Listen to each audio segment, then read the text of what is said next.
All right. Check, check, radio check. We're at that time. Thursday chat with Chris.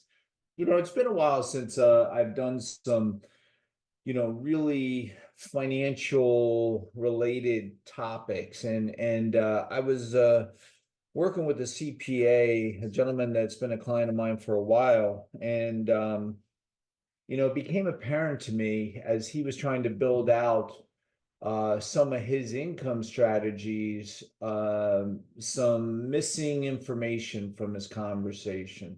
And so this is not to take away from education. This stuff takes a long time to learn.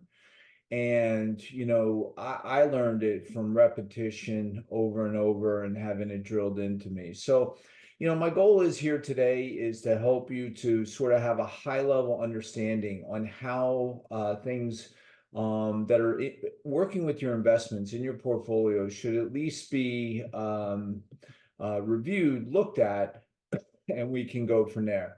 So today's topic will cover three things: standard deviation, beta, and then Sharpe ratio.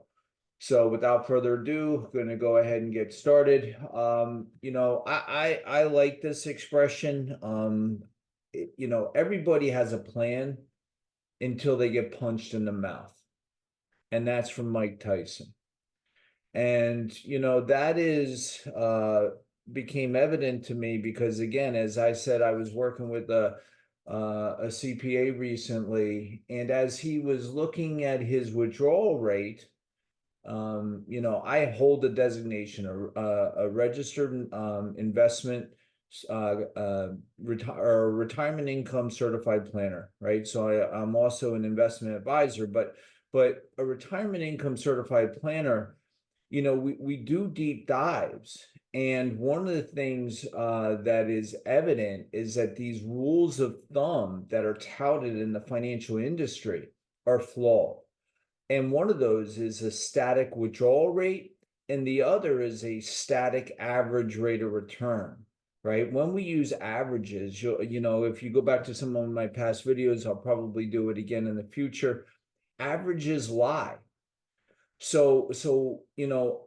also, I've been doing this proudly for over 30 years. And as I've started to look at things, what I see also is that, human nature is that we typically can think back about 12 to 24 months.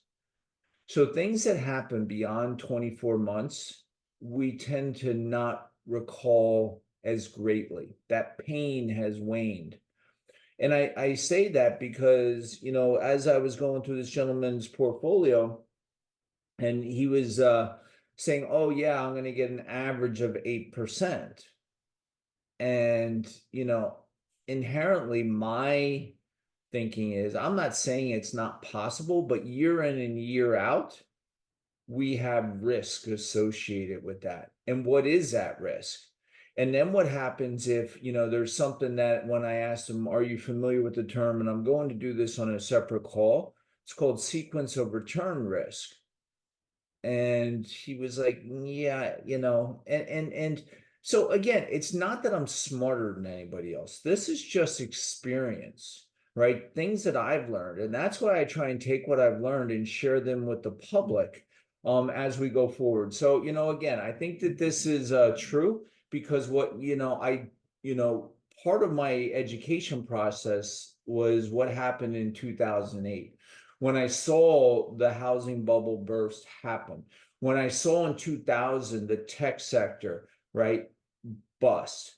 When you see these things happen, and then you see what it does to people's portfolios and their ability to retire, I take that very, very seriously and personally. So, so when we're working with clients, people that want to come on board, first, what we're going to do is figure out what your raise is, your risk appropriate investment strategy evaluation. We're going to determine what works for you and build a core. And then from there, we can put satellites in place. And whether that be income or defensive or growth, we've talked about that in the past, but I wanted to lead with that. because now we're going to talk about standard deviation. What is standard deviation? So, standard deviation is the absolute measure of variability of the results around the average or the mean of those results. In a normal bell-shaped distribution, 68% of these results will fall within one standard deviation, plus or minus, right? Or of the average or mean.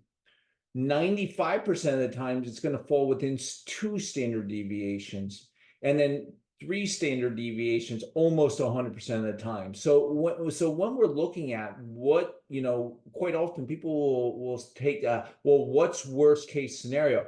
And this comes back to the human psyche. It's great when we're looking to invest our money, we'll say what's worst case. But if we're doing it ourselves, and this is one of the things I caution about, is that it's not that people can't do and invest themselves, but there's just been numerous studies that over the years that they end up, people get so caught up in what the fees are, right? And standard fees, in the industry are between 1% and 2%, right? But Dalbar has done studies that have basically said that the average consumer that invests themselves misses about 5% or more of that opportunity in dealing with a professional. And it's because of a number of things, but usually the first is overconfidence, that they think initially they got this. And then they find out that it's a whole lot more difficult than they originally thought. So this is a bell-shaped curve. In this example, we're going to use a standard deviation of 13%. And this is what, again, typically will come to me and go, someone will come to me and go, yeah, I figure I can get about 7 or 8%. And if we have a standard deviation of 13%, which is not horrible, one standard deviation, 13%, you add that to the 7 is 20. So you go, ooh, my portfolio makes 20%, you're high-fiving. Two standard deviations, 33%, three standard deviations, 46%. Who wouldn't like that portfolio? But again, averages have an absorbent amount of risk. And if we're approaching retirement and we look at the other side of the equation, which is what can go up, what happens if we're wrong? What happens if we're wrong right out the gate and we retire and you're trying to manage the money yourself and you have a negative standard deviation, so now you're -6. You go, well, I could handle that. I expect some losses, right? How about two standard deviations? Now you're down almost 20%. Three standard deviations, you're north of 32% or 30%, right? So if I were to just use $1 million as what you retired, you hung up your cleats, you said, that's it. This is all the money you have to have for the rest of your life. This has to last you not only to retirement, but through retirement. Well, a $380,000 loss, right, is a lot of money, right? It should be a 320,000 is 680. So that's a typo there. But you get the point that nobody that I know would sign up for a plan that could risk losing 30% of their portfolio, but when we're looking at this is something that it's often overlooked because they'll look at the averages. So what is the difference between alpha and beta? In finances, alpha and beta are the two most commonly used measurements to gauge how portfolio managers perform relative to their peers. Simply defined, alpha is the excess return, or known as active management. An investment or a portfolio of investments ushers in above and beyond a market index or benchmark that represents the market's broader movements. Beta is a measurement of volatility or systematic risk of a security or portfolio compared to the market as a whole. Often referred to as the beta coefficient, beta is the key component in the capital asset pricing model, CAPM, which calculates the theoretical appropriate rate, required rate of return of an asset to make it worth incorporating into an investment portfolio. Is anybody going blah, blah, blah, blah, blah, blah, blah? But this is when you hear alpha and beta, right? And so people, will often seek an alpha, right? And that's that, I describe it like this, the money manager that was on Money Magazine in 1978 or 1979 typically is not there the following year, right? So they'll tout this person as a excessive performer when in reality it was blind luck. And then alpha and beta are standard technical risk calculations that investment managers use to calculate and compare investment returns along with standard deviation, R squared, and the Sharpe ratio. So I share that with you just to say, okay, we have to use something. So what we typically are looking at is beta, right? Beta is the measure of the volatility, right? So how risky is the portfolio? The volatility of a particular security or portfolio rate of return, price relative to the volatility of the market as a whole.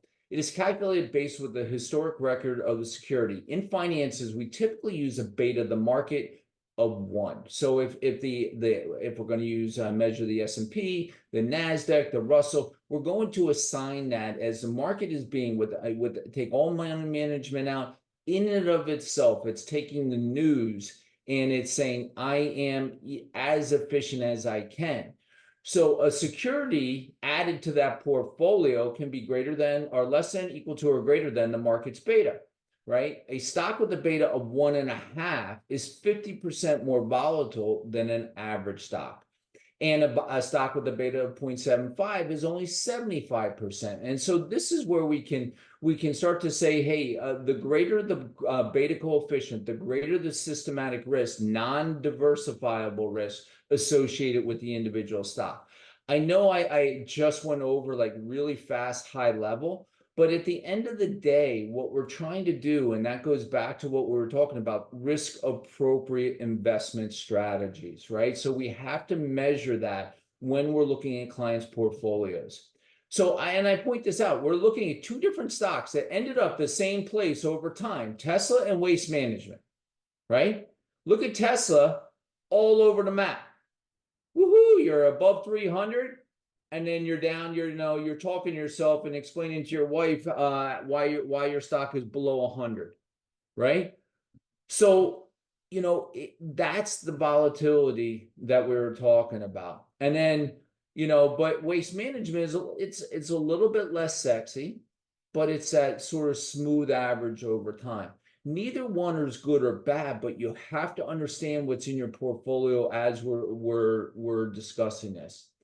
All right, now we're going to get into Sharpe ratio. And this is, just the Reader's Digest version. The Sharpe ratio compares the return on an investment with its risk. In short, are we being rewarded for the amount of risks that we're taking?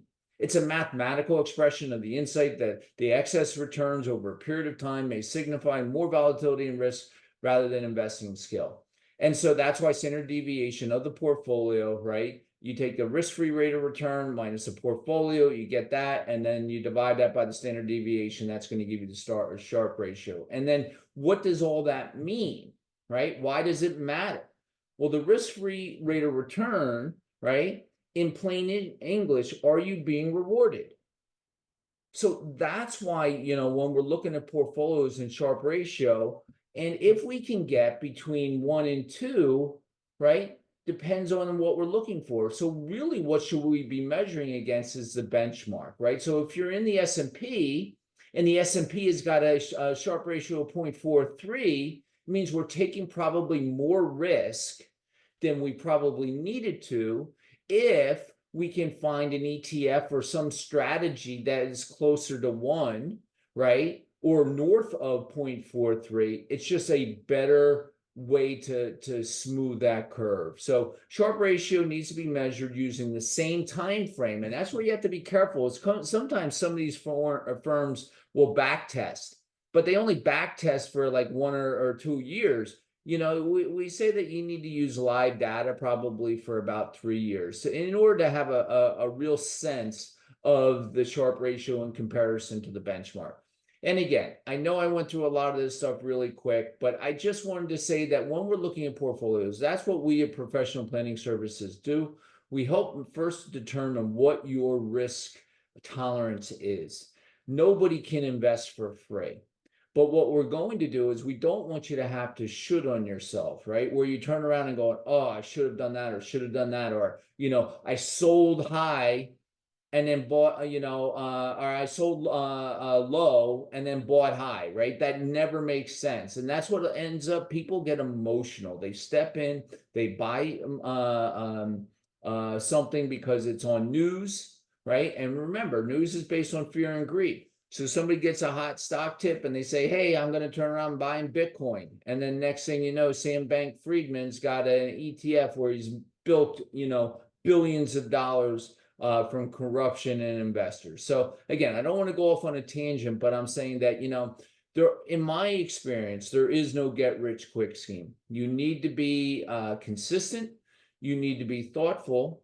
You need to, in my opinion, work with a professional that has some idea, A, what they're doing, and B, your best interests at heart. And then collectively move in a direction that will get you to where you want to go. The last thing I'm going to talk about, Caitlin's going to put into tonight. Tonight, I feel very honored. I've been in New Jersey since I think my parents moved here when I was 10. And I've been a fan of New Jersey 101.5 for a long time.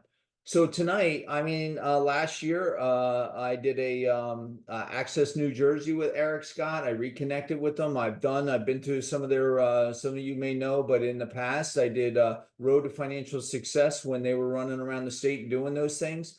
They called me and asked me to be on their panel tonight, to have a discussion just in general about how expensive and how difficult it is for people in New Jersey to retire. I'm going to encourage you to invite anybody that you know. Just listen in, critique me. I'd love the support. I'd love to hear your thoughts after. I try and, I've done this before, but it doesn't mean I'm still not nervous. I'm on TV and, so when she puts it into the link, I think you'll be able to go either on Facebook, you'll be able to see me or listen on the app on your phone. And again, it's just they have three other panelists there, and I think people will be calling in or reaching in with their questions, and then they'll just pick people randomly for conversation. So again, I feel very honored, very blessed. And if anybody on this call, if I can help you in any way in the future, please let me know. And then I'm really glad that you've taken the time out of your day to hop on board. So with that, we're going to go ahead and wrap it up, and I'm going to head to the studio.